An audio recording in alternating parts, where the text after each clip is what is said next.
sommes de retour en direct dans cette édition du 24 juillet 2024 de votre quotidienne consacrée à l'actualité des marchés financiers et dans cet environnement teinté de prudence, même peut-être pire. Julien Nebenzal à l'instant nous a parlé de risque de dérapage. Eh bien, quelles sont les valeurs qu'il faut avoir ou non en son portefeuille? Est-ce qu'il y a certaines valeurs qui pourraient échapper à cette ambiance moribonde? Eh bien, pour répondre à cette question, je suis avec Daniel Cohen de Lara. Bonjour Daniel. Bonjour Louis-Antoine, bonjour à toutes et à tous.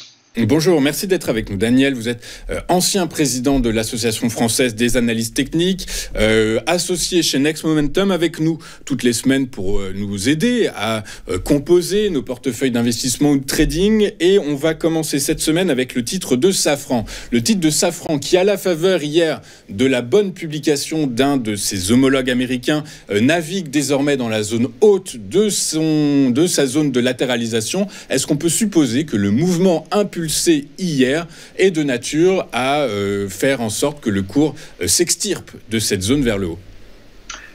Alors, pour commencer, il faut préciser que Safran publiera mercredi prochain, le 31.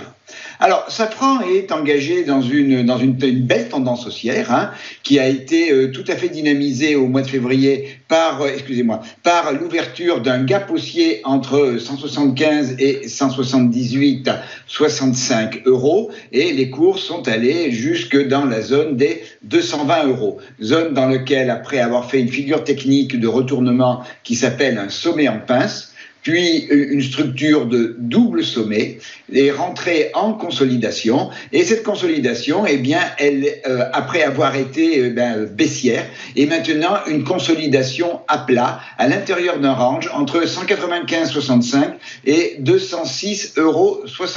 Alors, on peut rappeler que entre la mi-mars et la mi-mai, les cours avaient évolué aussi à l'intérieur d'un range, un niveau un petit peu plus élevé.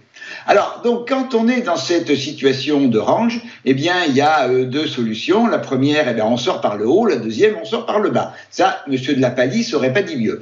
Alors, la première vision, si on sort par le haut, cela veut dire que dans cette zone entre 195,65 et 206,70, eh bien les grosses mains recommencent à accumuler un petit peu de Safran, de manière pensant que le titre va repartir vers le haut, vers ses plus hauts, son plus haut de la période, dans la zone des 220 euros. Donc ça, c'est la première hypothèse.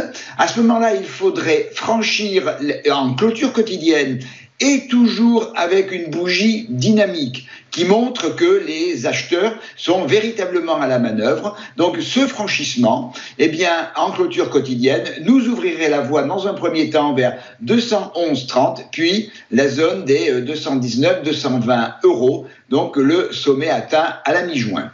A contrario, un range comme celui-là peut être une zone où les investisseurs continueraient à lâcher du papier. Et à ce moment-là, la rupture de 195,65, pareil, avec une bougie rouge suffisamment dynamique qui montrerait que les vendeurs sont vraiment à la manœuvre, à ce moment-là, les cours se replieraient vers 192,75, puis 190,05 et surtout la grosse zone de support qui est ce fameux gap haussier dont j'ai parlé tout à l'heure, qui date de la mi-février, entre 175 et 178,65 euros. Bon, j'ai plus actuellement une vision plus positive que négative concernant Safran, dans la mesure où le bas du range a été touché une première fois à la mi-juin. Il a été touché quelques jours après, une dizaine de jours après, donc fin juin, début juillet. Et depuis, on va pas jusqu'au bas du range. Donc, il semblerait, et le RSI semblerait l'indiquer, que, on a un petit peu plus d'allant acheteur que d'allant vendeur. Mais ce n'est pas, pour l'instant, on n'est pas sorti du range, on est toujours à l'intérieur. Donc, on attend, mais je suis plus positif que négatif concernant Safran.